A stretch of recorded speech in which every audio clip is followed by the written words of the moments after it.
Exactly 3 minutes past 8. Smart means business. Amanda Berito with Masi Katsime. And definitely at this point in time, heading straight into our inspiration moment. Let's take a look at the forefathers of business, what patterns they left behind.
Mistakes, but not let the mistakes make you. In other words, let mistakes not be your let them not define you. In simple terms, many times we identify ourselves by the mistakes we've done in the past. But I think it's just part of the process of success. It is something that somebody needs to know. And then somebody else said that reward yourself for hitting certain milestones. Yeah, because you need to celebrate your hard work at the end of the day. Yeah, I'm one of the people that celebrates my hard work. Exactly. Every month. You definitely have to celebrate. Every month I have to do something for myself, buy something for myself, for working hard. Because I know that people out there who don't have what to do, but I get to get here every morning, do something. Yeah, why not? Why do I have to punish myself for working? Yeah. So please, once in a while, what you call a new? What are you working for? Your future? The future is now. Make sure if you got some profits in your business, if you've been chasing a certain MOU and you filed the papers. And you have please celebrate with your employees, celebrate with the people around you. It's good. You don't be selfish. Don't be selfish to yourself. People are hard on themselves, by the way, Andrew. People are so hard on themselves. Someone is looking like, where is the money that you're making, man? Yeah, I mean, there is always that question that comes in line. But you see, the fact that being in a country, in a third world country, definitely such, because your worry is what is tomorrow going to be like. You're uncertain about tomorrow. And we are living in a life of fear all the time and always anticipating for the worst. Interesting. So that's why even the little success you've actually managed to achieve, you find yourself that you're not utilizing it how you ought to. Then something else I had from Denzel Washington, when you were speaking something, talking about commitment. And it is in line with commitment, starting, consistency, and finishing. And you see, when you're not committed about something, you won't start. And if you've started, if you're not consistent about it, that means you won't finish. You won't end. So it's more like, because the end of the matter is always more important. The Bible says that, So whenever you're starting up an enterprise or any given, anything you're trying to come up with, I think it's quite key and crucial that you look into the end of the matter before you you start it. If you can't see the end yet, wait. You know, we always make a joke with a few of my friends, and we tell ourselves to work so hard till they call you a thief. Work so hard till they call you a thief. They call you a thief, yeah. It's quite funny because at the end of the day, people will be questioning. Next sentence is Jawanyabo. Why are you getting the money? But it's through hard work, by the way. The money that people have, they wake up. You've had memes of someone say, anytime, whether 3 a.m., whether 4, they ngenda. That's the kind of spirit. The spirit. This kind of spirit, yeah. Not procrastinating things. Yeah. Just to stay home because you're tired. Okay, fine, it's good to rest, but then don't do it for long. Yeah. When you know what you want, you wake up for it. That is why they say the rich people, these people that we know they are rich, they don't sleep. They have very few hours of sleep. Very few hours of sleep. As you're there sleeping for your 8 hours of sleep, 10 hours, guy woke up at 3, he's thinking. Absolutely. I mean, that's the whole beauty about the hard work. When you talk about, many times we love discussing the end, but little do we take time to ponder onto the process and getting to set a strategy on how I'm going to go about the process for me to become a millionaire. You know, it's one thing to talk about it. It's easy to talk about it and waste all the energy talking about how your ideal life will be like when you establish this $1 million company.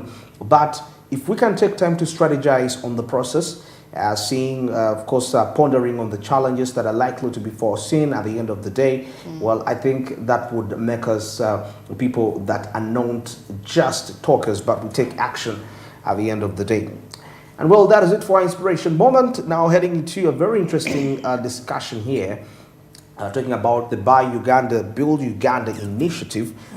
Many people have come out to criticize this particular movement, this particular policy, talking about its credibility in terms of sustainability, efficiency, and the productivity that it carries. Somebody was telling me that if we are saying we are focusing on the local, supporting only the locals, do they have the capacity to supply the domestic market to their expectations? Because surprisingly, you'll find that even the traders that purchase items all over the place, they are much more, they seem to be much more comfortable obtaining some of these commodities, these products from the foreigners, imported in other words. Yeah, so, and somebody was questioning this whole perspective of if the local manufacturers are utilizing the raw materials within the country, how be that the dealers in these raw materials are not registering progress. So, and because you find that even the people that are locally manufacturing the commodities to be used in here, they are foreigners. And you find that what they are simply doing is assembling, but not manufacturing from scratch. So if they are assembling, that means they don't really need the local materials. They can import the raw materials and assemble, and they say we are manufacturing these locally. Well, lots of aspects have come in, but the Build initiative is actually, it's still in its early stages. Definitely, we cannot rule out the fact of its potential implications 10 to 20 years from now. But we're seeing, thumbs up to some of the people that are really taking a step. Yesterday, we had the State Minister for Investment, that is Evelyn Anite, launching a company, a Uganda company that is manufacturing tiles from here. And they're using the local raw materials from within, the clay, the stones, to build them up. And this is going to be like providing employment to the people of Uganda. And also we see the perspective of the tax collection. Because we're really having issues of the potential companies that can raise taxes, and many companies even calling in for tax waivers. Recently, Parliament was questioning those companies that are calling in for the tax exemptions and all that sort of. The local manufacturers that were actually requesting But anyway, the local investors actually that were requesting for that. But anyway, you see, the problem I have actually, find this report that we're going to get into, the ones of tiles. You see, when you get into a place, be keen on the questions people will say. Chawa. The place, like... No, if the commodity. Yawa, if now the tiles, they're like, Zawa. The Uganda, don't you have other easy? That whole thing of people do not trust Ugandan products whatsoever. Yeah? Actually, psychologically. And psychologically, and they ask have you used it before? Like they want to know how it works. How it works. Like there is no trust whatsoever. That question has actually, because every time I'm next to someone and there is something Ugandan, chawa no. There's that question. But you see, these people, since this company started manufacturing these tiles, according to the State Minister of Investment, she says that they are having quite a huge market share, 56%. I think either 56 or 80% market share locally, because they started during the COVID-19, but now it's paying them. It could be cheaper. Yeah, they are cheaper compared to the imported ones. So that is a sign for you. By the way, let me tell you something. A time comes whereby people don't care about where is it coming from. The first question they're going to ask, how much is it? The price. But you see, actually, there's also this notion of the cheaper the commodity, the more risky. The more risky. But this one is actually good because these are some of the investors that were given land because these are foreign investors, but manufacturing tiles locally. So maybe what would make a Ugandan a bit feel like it's risky is if it's a local manufacturer doing that. But that is still not good. Why should we think that local manufacturers can't produce something that can be consumed and its quality? Still a mindset issue.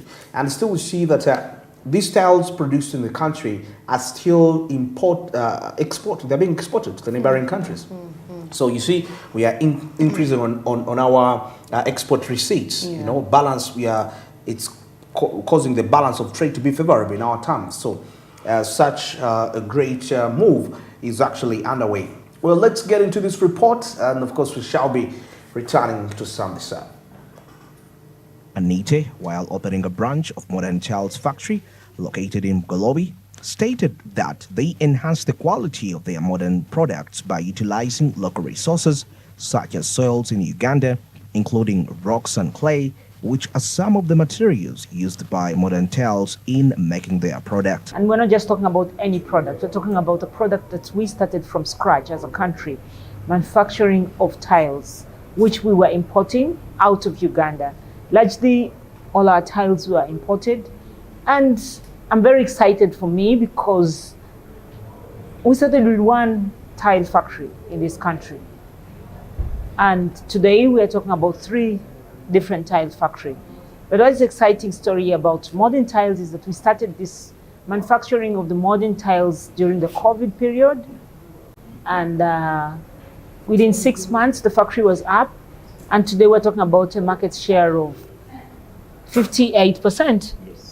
58% of the market share. That means that many more Ugandans are actually buying these modern tiles and tiles made out of Uganda or from Uganda. And what is exciting is that the raw materials for making 90% of the raw materials are found here. So that means that we are speaking the language of doing value addition in our God-given natural resources. We're talking about stones, we're talking about clay, and they collect all of it here within our country. And now we are seeing these wonderful products that are behind me. And so we are here to tell Ugandans that from the factory, we have now come to the industrial area. Please buy Uganda, build Uganda, because it's very costly and the product goes as low as 25,000. As in, it's even lower than the cost of cement. I know that we are coming out of a generation where from mud to now having cement in the houses to having tiles. So anybody would be like, the cost is too expensive, I can't afford it, but I just want to tell you, this is affordable and this is here in Uganda. And like I said, as the Minister of Investment, my job is not just to attract you in our market. We attracted this investor all the way from UAE She mentioned that the products are no longer being sold outside of the country, which was the case in the past. She emphasized that it was unwise to do so previously, and now since the tiles are locally manufactured, there is no need for importation. This shift saves money, particularly for trade conversion. We've been donating a lot of our money in terms of importation of tiles in the country. And that was costing us a lot of money because we have to collect money. You know, we do our transactions in shillings. And so every time Ugandan traders wanted to buy tiles because they did not have good quality, what you call premium tiles in the country, they have had to convert their shillings into dollars so as to be able to go out to China, to Italy, mention the country, to be able to import these tiles, or to India. But now we have saved that money. We're going to invest it here within Uganda, and it means job creation. It means increase in taxes. So he's going to be paying more taxes to our government, and he's going to be creating more jobs. And then we Ugandans are going to have a premium product accessible for us here in Uganda. Anita further added that her role has become more appealing as foreign investors are now attracted to Uganda to establish factories. Consequently, the tiles produced in areas like Buikwe are also being sold within Uganda, contributing to increased tax revenue and job creation. The chairman of the Uganda Investment Authority, Maurice Rakakamba, mentioned that Uganda's tiles are in demand abroad due to their modern quality. He highlighted that imported tiles are even more expensive compared to those produced locally. Tiles teziva Italy, teziva Spain, kati tiles ziva Buikwe. Ziva Buikwe, abana Uganda kati bali ku tiles. Bava ku cementi kati bagenze ku tiles. Teziva Italy. Ekirala zino tiles eziba ziyimvira Buikwe tuze exportinga Tanzania, zigenda Kenya, zigenda Democratic Republic of Congo, zigenda South Sudan. So kakati ndowooza mu East Africa community yonna tiles enungi nyo ziva mu Uganda. Anish Monpara, the CEO of Modern Tiles, mentioned that they commenced tile production during the COVID-19 pandemic and are now operating smoothly. They source materials locally, eliminating the need for importation. She also addressed the security concerns, stating that they are being addressed with the trained security guards. Additionally, it was mentioned that Uganda producing its own tiles reduces costs for European buyers. Let me thank the government of Uganda, and it's a very, very, very welcoming day for us that we are here. First of the kind showroom opened in Uganda. First ever, in fact, such a state-of-the-art showroom. We started our manufacturing during COVID times, and actually the President of Uganda inaugurated our plant in 2022, October.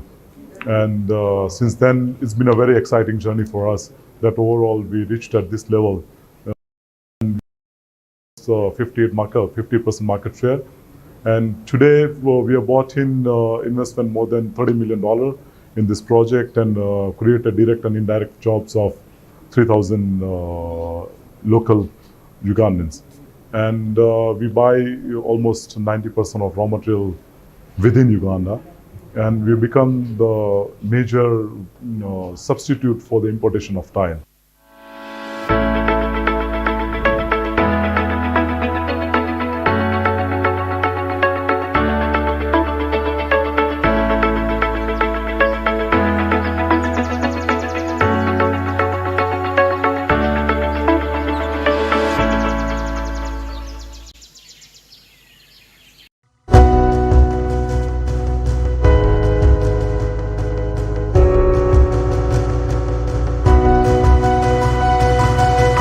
Smart 24, driving business. Osmosis is coming. Osmosis, what's the money? When do you see him? Send him to Momo. My bossy, can I borrow fuel?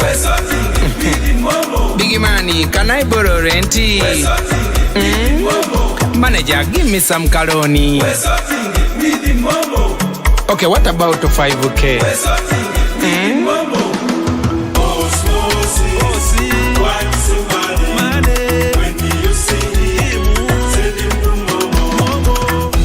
need a loan, you've got MTN Momo. We're so